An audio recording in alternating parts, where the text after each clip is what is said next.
Unacademy. Let's crack it. To get into the 160, 165 range in verbal. So let's understand the scores themselves. As I've spoken before, the GRE is scaled from a 130 to a 170. Very few people get 130. It's statistical. Normally, if you get a 130, right? In a sense, if you get everything wrong, you still get a 130. You can get a 170 without necessarily getting every question right. So it's not necessarily linear scoring. Usually, or rather the median scores for GRE is around 150 to 155. It's about 153 if I'm not wrong, which corresponds to about a 50th percentile, right? By the way, percentile essentially means, or it's a measure of how many people you're ahead of. If you're at a 90th percentile, it means you're better than 90%. Your score is better than 90% of the test takers.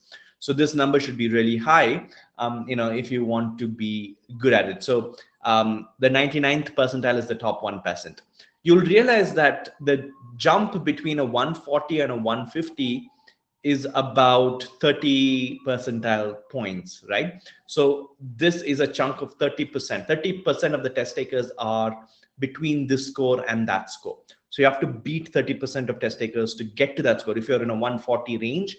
And many students who start off tend to be in that score range. You're beating about 30% of the test takers to get there. If you're looking at a 160 score range, if you're in a median level of scoring, again, there is another 30 percentile that you need to scale, or 30% of the test takers you need to be better than. That's huge, right? Think about that. There are lakhs of students taking the GRE.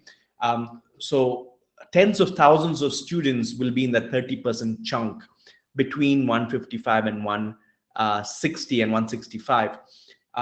So scaling to that score is not necessarily easy. How do you scale to that level? Well, think about professional sports, right? You have people like Michael Phelps and Usain Bolt. They're in the top 1%. They didn't get there by doing the kind of things that we do. They play at a different level. Their mindset is different. Or look at someone like Warren Buffett. He didn't get there by doing what we do when it comes to saving money. He doesn't put money in an FD or whatever, right? He does very different things. Same applies for GRE as well. If you want to be in the top 10 percentile, you're going to be playing a very different game. You cannot be solving questions and answering them like you would in your academic experience, like in college.